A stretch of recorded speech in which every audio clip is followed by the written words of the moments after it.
සියලු දෙනා වෙනදාගේම අදත් ආදරෙන් පිළිගන්නවා අපේ වැඩසටහන. ඉතින් අද කතා කරන්න හදන්නේ සෑහෙන වෙනස් කතාවක්. මොකද මම මෙච්චර දවසක් මගේ YouTube channel එක හරහා කරේ ලංකාවේ දැනට කොරියාවට එන්න බලන් ඉන්න නංගිලා මල්ලා වෙනුවෙන් තමයි මොනවා හරි දෙයක් අපි දුන්නේ මොටිවේට් එකක්. ඉතින් ඇත්තටම අද කතා කරන්න හදන්නේ කොරියාවේ දැනට කොරියාවට ඇවිල්ලා ඉන්න කට්ටිය මුහුණ පාලා තියෙන ගැටලුවක් සම්බන්ධයෙන් කතා කරන්න හදන්නේ. ඉතින් අද ඒකට මාත් එක්ක එකතුලා ඉන්නවා කොරියාවේ අපි කවුරුත් දන්න ඇත්තටම කිමේ බ්‍රෑන්ඩ් එකක්.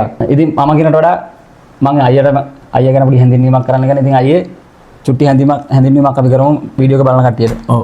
එතන මම කිමේට ආවේ මල්ලේ 2009. ඒතකොට මම කොරියාවට ආවේ 2003 වගේ. කිමේට ඇවිල්ලා මම මුලින්ම පටන් ගත්තේ මම ජොබ් එකක් කරේ නෑ. එතන මම වයිෆ් එකේ ආවේ. අපි කිමේ වෙලා මාස 6ක් වගේ හිටියා. ඒ තුලදී මම නිකන් සාමාන්‍ය ඔයගොල්ලෝ වගේම normal රැකියාවක් බලාපොරොත්තු වෙන තමයි හිටියේ. ඔව්. ඊට පස්සේ ඉතින් වයිෆ් ගිගම කිමේ ඒ නිසා තමයි මම කිමේට එන තීරණය කරේ. වයිෆ් කොරියන් කෙනෙක් හැමෝම දන්නවා. ඔව්. මගේ පුතා ගැන දන්නේ නැති ගොඩක් කට්ටිය මගේ Facebook ඉන්න කට්ටිය. එදෙන අද ජීතුන් අතර නෑ. ඒකෙන් මම මතක් කිරීම කරන්නේ නෑ. ඔයගොල්ලෝ දන්නේ හින්දා. ඉතින් ඒ දා ඉඳන් මම 2011 වගේ තමයි මම කිමේතෙන් ෆොරින් සෙන්ටර් එකට මම සම්බන්ධ වුණේ. අහම්බෙන් මම ජොබ් එකක් කරන අතරතුරදී ඉතින් ඒතෙදී පොඩි අත්දැකීම් එක්ක මම ගොඩක් කට්ටියට සමාජ සේවය කළා. ඊට පස්සේ භාෂා පරිවිතයක් විදියට කිමේ පොලිසියේ උසාවියේ ඔය හැමතැනම රෙජිස්ටර් වෙලා මම ඉතින් එදා ඉඳන්ම 2013 මම HRDPS එකේ සේවයක විතර බැඳුණා. දවස් 4ක් වගේ ආලතුරදී එතනදී ඊට පස්සේ කම්කරුවන්ගේ ගැටලු වලට අපි රැන්කින් ගැටලු වලට මම ගොඩාක් උදව් කරා. සෙන්ටර් එකේ ඉඳලා සිත්‍රා අපි වැඩ කරේ. ඔව්. ඒ අතරතුරදී දිගටම ඉතින් අවුරුදු 3ක් වගේ මම HRD එකේ වැඩ කරා. 2016 17 වෙනකම් වැඩ කරා. ඊට පස්සේ මගේ අලුත් ව්‍යාපාරයක් තුනේ. ඒ ව්‍යාපාරේ ඔයගොල්ලෝ දන්න ට්‍රයිකාගෝ. ඒක කරගෙන යනකම් මම ලංකාවේ රෙස්ටොරන්ට් එකක් කරා, මාර්ට් එකක් කරා. ඒ නිසා මගේ මම කරන ව්‍යාපාරات මත මට ඇත්තටම මේ සමාජයේ කටයුතු කරන පොඩක් කරගෙන අපහසුතාවයක් වුණා මොනවද. එතකොට මට පොඩි පුතෙක් හිටා. පුතා 2011 ඉපදුණා. ඒත් ඒ අවස්ථාවේදී මට ව්‍යාපාර කටයුතු දින්න ගොඩක් සමාජ සේවය කරන්න බැරුණා. එයින් ඇත්තටම මම ආයිමත්ම 2022 23 ඉඳන්ම සමාජ සේවය වෙනුවෙන් කිමේ නුදුම්බුවේ ලංකාංකික විදිහට මට ඉස්සරහ වැඩ කරපු දෙන්නෙක් කියන ලංකාවේ තව දෙන්නෙක්.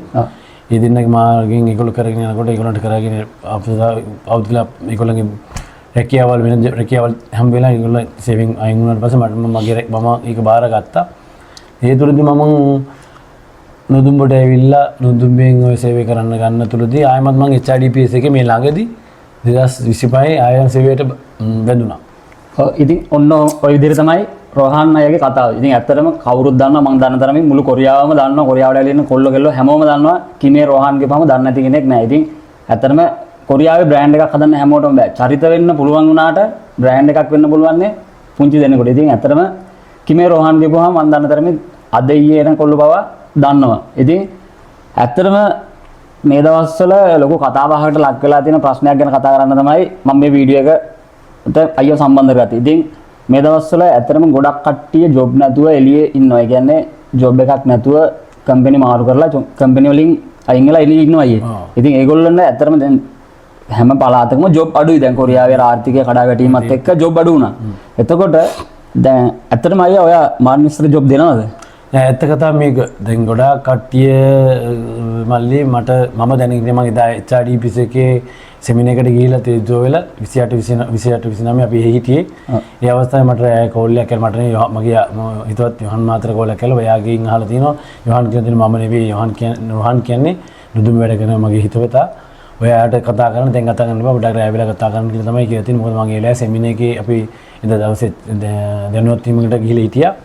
ඒ අවස්ථාවේ මල්ලි කෙනෙක් කතා කරලා එයාත් මේ ළඟම පුසන් මල්ලි කෙනෙක්. එයා කතා කළා මම එහෙම රෝහන් අයියා ඔයා ඉඳලා වැඩ කරන්නේ. මම කොහොමද වැඩ කරන්නේ? ඇත්තටම එයා කිව්වා රෝහන් අයියේ මෙන්න මෙහෙම කෙනෙක් ඔයා ගාව ඉන්න කෙනෙක් වෙන්න පුළුවන්. ඔයා දන්නවද දන්නේ නැහැ. එයා මට කතා කරලා මේ Facebook එකේ ඇඩ් එකක් දාලා තියෙනවා මෙහෙම ජොබ් එකක් දෙනවා කියලා. ඒ ජොබ් එකට දාලා දෙනවා නම් ඉස්සෙල්ලා මානං 10ක් හරි 20ක් හරි මට දෙන්න. හැබැයි මම ඇවිල්ලා රෝහන් අයියා ලංකාවේ පානදුර ප්‍රදේශයේ කෙනෙක් රෝහන් අයියා ගාව තමයි වැඩ කරන්නේ. එහෙම කියලා එයා මාව භාවිතා කරමින් ඒ කටයුතු කරලා තියෙනවා. ඇත්තටම වෙලා දින්නේ මෙන්න මේ රෝහන් අයියාගේ ඉබ්බේ තමයි. ඒ කියන්නේ රෝහන් අයියාගේ නම පාවිච්චි කරලා ජොබ් දෙනවා කියලා ඇත්තටම රෝහන් අයියා වැඩ කරන්නේ නොදම්බුවේ. ඒ කියන්නේ ලංකාවේ ඕන කෙනෙකුට ඕන වෙලාවක ඇවිල්ලා රෝහන් අයියා මට ජොබ් එකක් නැහැ කියලා මට උදව්වක් කරන්න කිව්වොත් උදව්වක් නොකරන මිනිස්සු නෙවෙයි මේ. ඇත්තටම මම පෞද්ගලිකව දන්න හින්දා මේ කතාව කියන්නේ. ඉතින් මට ජොබ් එකක් හොයලා දුන්නේ රෝහන් අයියා. එහෙම කියලා සල්ලි වලට ජොබ් දෙන සිස්ටම් එකක් නැහැ නේ අයියා. එහෙම එකක් නැහැ. මොකද නොදම්බුවට සජන්නම් කියන රෙජිස්ටර් වුණොත් තමයි කම්පැනියක් ජොබ් එකක් තියෙන්නේ. ඉතින් ඇත්තටම ලංකාවේ සෑහෙන පිරිසක් අහුවෙලා දෙනවා රෝහන් අයියාගේ නම විකුණලා සල්ලි දීලා ජොබ් දෙනවා කියලා. ඉතින් ඇත්තටම රෝහන් අයියා ඒ වෙලාවට අසරණ වෙනවා. මොකද රෝහන් අයියා ඇත්තටම මේ වගේ දෙයක් කරලා නැහැනේ. ඉතින් මේ සම්බන්ධව කොරියාවේ ඉඳලා කොරියාවේ ජොබ් කරලා ලංකාවට ගිය පිරිසක් තමයි මේක හොර ජාවාරමක් විදිහට කරගෙන යන්නේ නේ. ඉතින් ඒ සම්බන්ධව දැන් අයියා අතර නීතිමය දැන් මේ නීතිමය පැත්තෙන් ලංකාවේ ඉන්න මම පොලිසිය මානව පොලිසියට ගියා ටිකක් දාන්න කියලා අපේ මල්ලිට කිව්වා. මොකද එයාගේ ID කාඩ් එහෙම ඒ මල්ලිට වල තුන.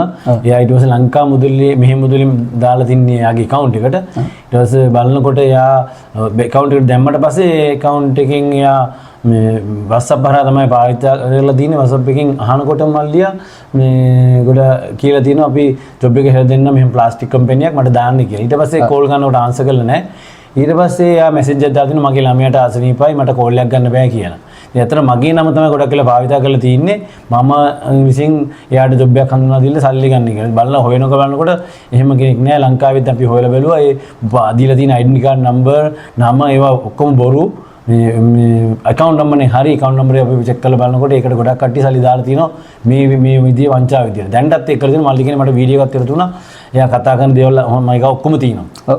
ඇත්තටම අපි voice record එකකුයි screenshot එකකුයි වීඩියෝ ටිකකුම අපි වීඩියෝ එකේ පැත්තකින් දාන්නම් මොකද්ද වෙලා තියෙන්නේ කියලා. මම දන්න කෙනෙක්ද? ඔයාවද? ඔව් සංජි මං අඳුරන කෙනෙක්ද? නෑ ඔයාව දන්නේ නැහැ. ඔයා කොහෙද? ඒ කියන්නේ මෙහෙද ඉන්නේ? ඒ කියන්නේ දැන් නම් ලංකාවට ඇවිල්ලා ඉන්නේ මං ඔය අවුරුදු 11ක් පැටියෝ. ඔයා දැන් අවුරුදු කීයද මෙහෙට ඇවිල්ලා? මං දැන් 3ක් යනවා ඒ.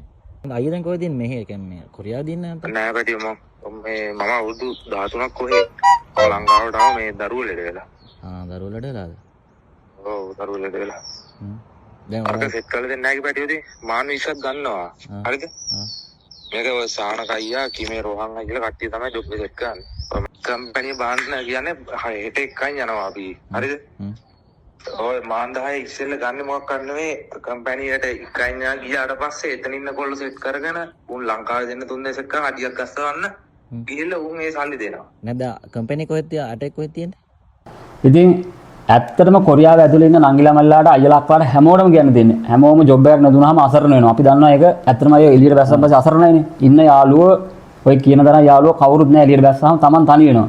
ඉතින් රෝහන් අයියට මොකද්ද කියන්න දෙන්නේ? දැන් ඉතින් මේ ඇත්තටම දැන් කට්ටිය සල්ලි වලට අහු වෙනවා නේ. මේ අවස්ථාවේ නම් මල්ලියා දැන් හැමෝටම වෙනවා. ඉතින් මම උදුම්බට ගියාම මම වැඩ කරන දවස් 3 ඇතුළත මම ෆොටෝ සමහරක් වලට දානවා. දාන්නෙත් ඒ දාන්නෙත් ඇත්තටම එන්න එපා කියලා කිමේන දුමේ ජොබ් නැහැ. දැන්ටත් දැන් 30ක් ඉස්තක විතර ඉන්න මල්ලියා අපේ රටවල් 18ටම මේ කාල දුරක මේ කොරියාවේ තියෙන ආර්ථික තත්ත්වයක් වෙනවා ජොබ් නැහැ. ඉතින් ඇත්තටම මේ අවස්ථාවේ මේ කොල්ල බලාපොරොත්තු වෙන්නේ කවුරු හරි මාර්ගෙන් ජොබ් එකට යන්න. ඒ වගේ ජොබ් අහලා වට මල්ලි සල්ලි වලින් ගන්න බෑ. මොකද මැසේජ් එකක් ගන්න සාමාන්‍යයෙන් ඕනම බොස් කෙනෙක් ආවරේ ඕනනම් ඉල්ලුම් කරන්න ඕන උදුම්බාරා. උදුම්බාරා තමයි මේ මැසේජ් එක දෙන්නේ. මේ මැසේජ් එකක් දෙන්නේ උදුම්බාරා නම් එයා ගිහලා ඉන්ටර්විව් එකට බලන්නත් ඕන. ඉතින් ඇත්තටම මම කියන එක දෙයක් ඕ වගේ Facebook එකේ කවුරු හරි දාලා තියෙනවනේ මෙහෙම සල්ලි ඉල්ලලා සල්ලි මෙහෙම ජොබ් එකක් තියෙනවා කියලා ඒවට හවු වෙන්න යන්න එපා. ඒවා බොරු දේවල් මොනවා වගේ දෙයක් තියෙනවා මට හරි කතා කරලා මගේ Facebook එක හරහා මාව දැනුවත් කරලා රෝහන් අයියේ මෙතන ජොබ් එකක් තියෙනවද මේක ඇත්තද මේ සල්ලි ඉල්ලන්නේ කියලා අපි දැනුවත් කරන්න. දැන් මම පොලිසියට ගොඩක් කියලා මැදිහත්ලා ඉන්න හින්දා කටයුතු කරන හින්දා මම පොලිසියේ කටයුතුත් කිව්වම ඒගොල්ලෝ කිව්වෙත් අපිට ඒක ලිඛිතව මොනවා හරි තියෙනවා රෝහන් අපිට පැමිණිල්ලක් දාන්න පුළුවන්. ඒ නිසා මම අන්තිම මේ අවසාන වශයෙන් කියන්නේ මගේ නම ගාවලා මොනවා හරි යම් කිසි සල්ලි වල ඉල්ලනවා නම් පර්සනලි මගේ Facebook එකේ මගේ ෆෝන් නම්බර 3-4ක් තියෙනවා. ඒකට හරි කතා කරලා අහන්න මේ මම මෙහෙම ඉල්ලනවාද කියලා. ඒක බොරුවක්ද ඇත්තක්ද කියලා. මම ඒක ඕගොල්ලන්ගෙන් අනිවාර්යෙන් ඉල්ලන කොරියාව තුල ඉන්න හැමෝගෙම. ඔන්න ඉතින් මේ වීඩියෝ එක බලලා කොරියාවේ ඉන්න සියලු දෙනාටම මමත් කියන්න දෙන්නේ රෝහන් අයියා කිව්වා වගේ අහුවෙන්න එපා. ස්කෑම් කාරෝ ඕන තරම් මේ කොරියාව ඇතුළේ ඉන්නවා. ඉතින් ඒගොල්ලන්ට කාටවත් සල්ලි දෙන්න යන්න එපා. Taman හම්බ කරන සල්ලි ඇත්තටම Taman දෙන්න වටින්නේ. ඒ හින්දා ඒ දේවල් වලට අහුවෙන්න යන්න එපා. ඉතින් ඇත්තටම අයියේ මේ ගැන දැනුවත් කිරීම ගැන මම ඇත්තටම බොහොම ස්තුතිවන්ත වෙනවා. මොකද කොරියාව ඇතුලේ තවත් කෙනෙක් මේකට ආය අහුවෙන්නේ නැති වෙයිනේ. ඉතින් ඔයා වගේම තවත් නොදම්බුල ලංකාවේ කට්ටිය වැඩ කරනවා. ඉතින් ඇත්තටම ඒගොල්ලන්ගේ නම විකුණලා ජොබ් දෙනවා කියලා සල්ලි ගන්නවා නම් ඒක ඇත්තටම අර කියන්න බැරි දෙයක් නේද? ඇත්තටම මේ වගේ අවස්ථාවේ මල්ලි ඇත්තටම මේ ළමයි අසරණ වෙලානේ ඉන්නේ. මාස 3ක් එළියේ ඉඳලා ජොබ් එකක් ගන්න බෑ. ගොඩක් කට්ටිය මේ ළඟදී එනකොට මට මම ගොඩක් උදව් කරා එක මල්ලි කෙනෙකුට දවස් 3-4ක් තියද්දි වීසා එක කැන්සල් වුණා. ඇත්තටම එයාට වීසා එක ගහගන්න බැරි වුණ අවස්ථාවක් තිබුණා. මොකද එයාගේ කාලෙ මදි. එහෙම ගොඩක් නංගි කෙනෙකුත් හිටියේ. නංගිටත් මාසයේ දවස් 3ක් තියද්දි ආවත් වීසා එක අවලං වුණා. ඉතින් ඇත්තටම මම ගොඩක් කට්ටිය කියන මේ අවස්ථාවේ ලියුම් ගන්න අරගෙන ගන්න යන්න එපා. පුළුවන් තරම් ඉන්න කම්පැනි ඇදගෙන යන්න. මොකද ආර්ථික තත්ත්වයක් හොඳ නැති තත්ත්වෙ ඉඳන් ජොබ් මේ කොරියාව තුළ අපිට බලන්න පුළුවන් කොහෙද වේකන්සි තියෙන්නේ කියලා අපි බලන අවස්ථාවවල මේ අවස්ථාවේ අපිට විතර නෙවෙයි රටවල් 18ම කොහෙවත් වේකන්සි නැහැ කොරියාව තුළ. ඒ නිසා ලියුම ගන්න එපා කියලා මම මේ අවස්ථාවේ ඉල්ලනවා. ඉතින් ඔන්න වීඩියෝ එක බලන කොරියාවේ දැනට ජොබ් කරන් ඉන්න කට්ටිය දෙන බේසික් එකට හරි වැඩ කරගෙන ඉන්න කියලා තමයි මමත් කියන්නේ. ඔන්න රෝහන් අයියා කිව්වා කිමේ ජොබ් නැහැ. ආයෙත් පාරක් කියන්නේ කිමේ නොදම්බේ ජොබ් නැහැ. ඉතින් අයියේ ඒකට මම බොහොමත්ම ස්තුතිවන්ත වෙනවා. ඉතින් තව දෙයක් තමයි අයියේ දැන් ලංකාවේ දැන් මගේ වීඩියෝ බලන කට්ටිය මට මාර විදියට කමෙන්ට් කරලා කියන අහනවා මැසේජ් කරනවා අයියේ අපිට ඇග්‍රීමන්ට් එකක් කොරියාවෙන් ගෙන්න ගන්න පුළුවන්ද සල්ලි දීලා කියලා. ඔන්න ඔයකත් ගොඩක් කරන දැන් මේ ගොඩක් කට්ටිය හවුම් වෙනවා වල්ලි. ඇත්තම මොකද එහෙම ඇග්‍රීමන්ට් එකක් දැන් ඕනම මට වඩා පරණ තවත් ට්‍රාන්ස්ලේටර්ලා ඉන්න කොරියාව තුල අහලා බලන්න පුළුවන්. මම දැන් අවුරුදු 20 ගණනක් වෙනවා. ඒ තුලදී මම දැන් අධ්‍යක්ෂක වෙලේ HRDPC එකේ වැඩ කරපු කාලේ තුන මම ඒගොල්ලන්ගෙන් උත්සාහ කරුවා. මුදුන් බොහරත් මම දැනුවත් අහලා තිනවා. කවදාකවත් එහෙම ඇග්‍රීමන්ට් එකක් යවලා ගෙන්නන්න බෑ. මොකද මේ එහෙම කරන සිස්ටම් එකක් කොරියාව තුල නෑ. කාටවත් කිසිම කෙනෙක් සල්ලි දීලාවත් ලංකාවෙන් ඒ ගොඩක් වෙලාට කරන්නේ ලංකාවෙන් තමයි. සල්ලි වලට හවු දීලා ඇග්‍රීමන්ට් එකක් දානවා කියලා කිව්වොත් එහෙම ඒක බොරුවක්. මේ වගේ දේවල් වලට නම් හවු වෙන්නේ නෙවෙයි අපරාධ බොරුවට ලංකාවේ නම් ගොඩක් කට්ටිය ඉන්න මුස්ලිම් මාවාගෙන කොරියාවට එන්න ඒ ගෑනු පිරිමි ඇත්තම ඉන්න ගොඩක් කට්ටියක් අපේ අහිංසක ළමයි දුදරුවෝ පුළුවන් නම් ඒ වගේ දේවල්ට හවු වෙන්න එපා. ඔබගේ වාසනාව තියෙනවා නම් මල්ලියා කොරියාවට එන්න ලොට් එකක් ඇදෙනවා වගේ කැරකිලා එන්න පුළුවන්. ඒක අවස්ථාවක් කරගෙන ඉන්න. ඉතින් වාසනාව තියෙන කෙනා තමයි ඇත්තටම කොරියාවට පය ගහන්නේ. ඉතින් එහෙම ආපු කට්ටිය තමයි කොරියාවේ ගේමක් ගහන්නේ. ඉතින් කොරියාවට ඇවිල්ලා අර හිතක් පපුවක් නැති වැඩ කරන්න එපා. ඉතින් ලංකාවට ඇග්‍රීමන්ට් එකක් ගියන් පස්සේ මේ මිනිස්සුන්ගෙන් සල්ලි කඩා ගන්නවත් ඇග්‍රීමන්ට් එකක් දෙන්නම් කියලා මෙහි ඉඳලා ලක්ෂ 20ක් විතර මේ මිනිස්සුන්ගේ අර හම්බ කරගත්ත ගෙවල් දොරවල් උකස් කරලා අයියේ යානවාන විකුණලා අර දෙමව්පියන්ගේ හීන හැබෑ කරන්න මෙහෙට එන්නේ. ඉතින් මේ දේවල් වලට හවුල් වෙන්න එපා කියලා කියන මේ කොරියාවේ ඉන්න කට්ටිය ඇත්තටම කොරියාවේ අයියේ හොරු නැහැ කියන්න බෑ. ලංකාවේ හිතක් පපුවක් නැති හොරු කොරියාවේ ඉන්නවා. නැත්තේ නැහැ. ඉතින් ඒ දේවල් කරන්න එපා. ඉතින් ඒක ස්කෑම් එකක් විදියට කරනවා නම් එහෙම කරන්න එපා. අහිංසක දෙමව්පියන්ගේ අහිංසක දරුවෝ තමයි මේකට කොරියාවට එන්නේ. ඉතින් අයියේ මම ඒකටත් බොහොමත් ස්තුතිවන්ත වෙනවා. ඉතින් අන්තිම වශයෙන් කතා කරන්න හදන්නේ ඇත්තටම රෝහන් අයියා කියන්නේ කිමේ මන් දන්න තරමින් සමාජ සේවා පුජ්‍යලෙක් වගේම ව්‍යාපාරිකයෙක් ඊට පස්සේ භාෂා පරිවර්තකයෙක් ඊට පස්සේ ඇත්තටම ලංකාවේ කොල්ල කෙල්ලොන්ට වගේම අනිත් රටවල කට්ටියටත් සෑහෙන උදව් කරන පුජ්‍යලෙක්. ඉතින් අයියා ඔයාගේ දැන් මේ අපේ ලංකාවේ කට්ටිය මෙහෙට ආවට පස්සේ බිස්නස් එක පටන් ගන්න හැමෝම ආසයිනේ. ඉතින් අයියා දැන් ඇත්තටම කොරියාවේ සෑහෙන ලොකු ව්‍යාපාර ගණනාවක් කරනවා. ඉතින් දැනට මන් දන්න තරමින් අයියාගේ ට්‍රයි කාගෝ කියන එක ගොඩක් ලොකුවට ව්‍යාප්තිය යනවා. එතන ඇත්තටම කාගෝ සර්විස් ගොඩක් කට්ටිය කරනවා. ඒක කරද්දී ඇත්තටම හොරු ගොඩක් බිහිලා ඉන්න ඒකත් අයියේ බඩු ගෙනල්ලා ගෙයවන්න නැතුව අර එහෙම කරන දේවල් වෙනවා. ඉතින් ඇත්තටම විශ්වාසවන්තනේ විදිහට ලංකාවට බඩු ටිකක් යවා ගන්න නම් රෝහන් අයියට මොකද ට්‍රයි කාගෝ එකත් එක්ක සම්බන්ධ වෙන්න කොහොමද අපේ කට්ටියට කියන්නේ? ගොඩක් කට්ටිය දන්නවා අහන හැමෝම අහන ගොඩක් කට්ටිය මම උදුඹ වෙනගෙන ඉන්න මල්ලේ කවුරුත් දන්නේ මම කාගෝ එකක් කරනවා කියලා. මම එහෙම කියලාත් නෑ. ඇත්තටම මොකද මගේ පේජ් 3-4ක් තියෙනවා. රයිකාගුගේ පේජ් එකක් තියෙනවා. ඊට පස්සේ ඒවා හැන්ගල් කරන ගොඩක් කරලා මගේ හිතවත් මගේ කාවල් හිතවත් මගේම සහෝදරලා පිටසක් කියනවා මට උදව් කරන කට්ටියක්.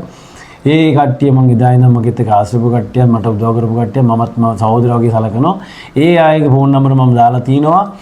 අපේ ආයතන තුලදී දැන් මම අවුරුදු මම හිතන්නේ දැන්ට පටන් ගන්න අවුරුදු 10කටත් වැඩි කාලයක් මල්ලියා කාගෝ එක මාව විශ්වාස කරලා මට දෙන බඩු දෙන කට්ටියට මම වගකීමෙන් කියන්නේ කිසිම දෙයක් නැති වෙන්නේ නැතිව ස්වරාෂ්ට්‍රීයව ලංකාවට මේ බඩු ටික යවාගෙන ඉන්න ඒකව ගෙදරට දාන එක තමයි මගේ ලොකුම වගකීම. ඉතින් මගේ සේවකයෙක් ඉන්නේ ලංකාවේ මගේ මල්ලි කෙනෙක් ඉන්නවා. එයා තමයි හැමදේම කරන්නේ. මේත් මට මල්ලා වගේ සහෝදර 3-4 දෙනෙක් ඉන්නවා. ඒගොල්ලෝ මට ගොඩක් උදව් කරනවා. ඉතින් මම මේ කාගෝ එක පටන් අරන් දැන් අවුරුදු 10 තුලදී අධ්‍යක්ෂකම් ගොඩක් තියෙනවා. මොකද අපිට බදු ප්‍රමාණය ලංකාවෙන් ටැක්ස් වදිනවා. ඒවා අපිම දරාගෙන අපි ගෙවලා තිනවා. මේගොල්ලන් ඉන්නන්නේ නැතුව ටීවී එකක් දැම්ම සමහරකට අපි ගෙවලා තිනවා. අපි කොල්ලොන් එහෙම ගන්න නැහැ. සමහරක් දාන්න බැරි බඩුව ප්‍රමාණයක් තියෙනවා මල්ලේ කාකෝ තුල. මම පේජ් එකේ දාලා තිනවා. ඒ බඩු දැම්මොත් එimhe ඇත්තටම ටැක්ස් එකක් වදිනවා. ඒ අවස්ථාවේ ටැක්ස් එක දුන්නාම ඒක ගෙවන්න වෙනවා ලංකාවෙන්. ඒක ගොඩක් කට්ටිය දන්නේ නැහැ. ඒ නිසා පාස්පෝර්ට් එක ක්ලියර් කරන්න බැරි කොටසක් තියෙනවා.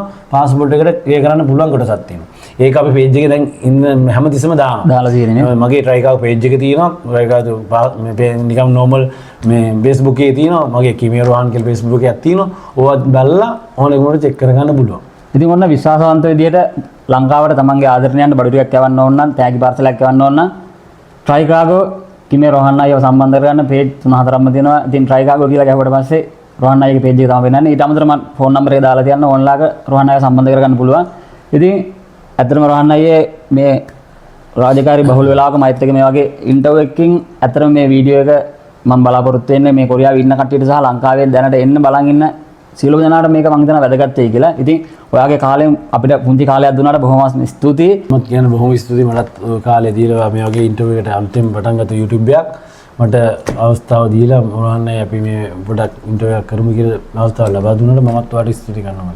ඉතින් එහෙනම් සියලු දෙනාටම බොහොම ස්තුතියි. කොරියාවේ ඉන්න හැම ශ්‍රී ලාංකිකයෙක් හැමෝටම සුබ අනාගතයක් සුබ දවසක් වේවා කියලා. සියලු දෙනාටම තෙරුවන් සරණයි. ජය වේවා.